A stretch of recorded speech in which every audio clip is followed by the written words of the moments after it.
అని ఒకసారి ఆలోచించుకొని మీకు ధైర్యం ఉండే నమ్మకం ఉందా? నేను చెప్పాను, నా మీద నాకు నమ్మకం కాదు, నా కుటుంబ సభ్యుల మీద నాకు నమ్మకం ఉంది. అంతకంటే ఇంకా పెద్దగా ఏదైనా చెప్పండి, దాంట్లో పెట్టి చూపిస్తామని చెప్పారు.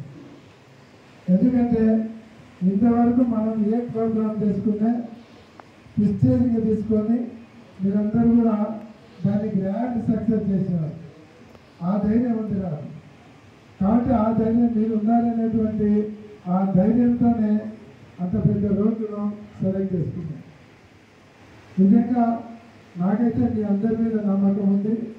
రాష్ట్రంలోనే రేపు జరగబోయే ప్రోగ్రాం కర్నూలులోనే హైలైట్ అయ్యాలనేటువంటి పూర్తి విశ్వాసం నాకు. ఎందుకంటే మీ అందరూ ఉండాలనేటువంటి ధైర్యంతోనే నేను ఆ మాట చెప్పగలుగుతాను. ప్రతి ప్రోగ్రాం కూడా మీరు మహిళా దినోత్సవం నుంచి చూసాము. ఏ ప్రోగ్రాం చూసుకున్నా జగనన్న బర్త్డే వస్తే అది అప్పటికప్పుడు అనుభవం చేస్తే దాదాపుగా 5,000 మంది ఆ ర్యాలీలో పాల్గొన్నారంటే అది ఎస్పీ కుటుంబ సభ్యులకు ఉన్నటువంటి కమిట్మెంట్ అనేదానికి అదొక నిదర్శనం అని చెప్పచ్చు. కాబట్టి ప్రోగ్రామ్ కూడా మనం ప్రిస్టేజ్గా తీసుకోవాలి.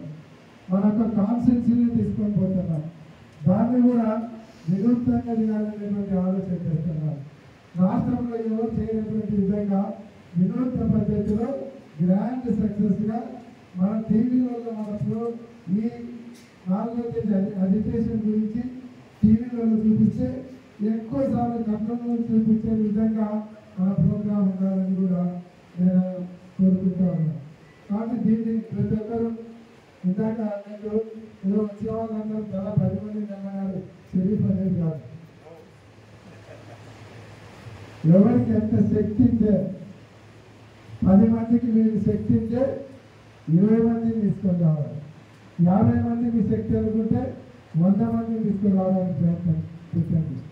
ఎందుకంటే దీని తర్వాత నాకు తెలిసి మళ్ళీ 5-6 నెలలు ఏ ప్రోగ్రాం ఉండకపోవచ్చు. జగన్మోహన్ రెడ్డి గారు జిల్లాల పర్యటన స్టార్ట్ కాబోతుంది. దాని తర్వాత పాదయాత్ర స్టార్ట్ అవుతారు.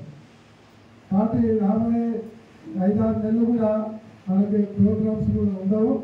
ప్రోగ్రామ్ కూడా పెట్టాలనే దానికి ఎందుకంటే ఇంకా వర్షాలు పడ్డాయి, అందరూ కూడా సేద్యాలు వేసుకునేటువంటి టైము, విత్తనాలు పెట్టుతారు.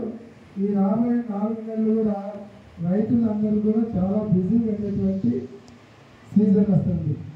కాబట్టి దీన్ని మళ్ళాక మనం ఆల్మోస్ట్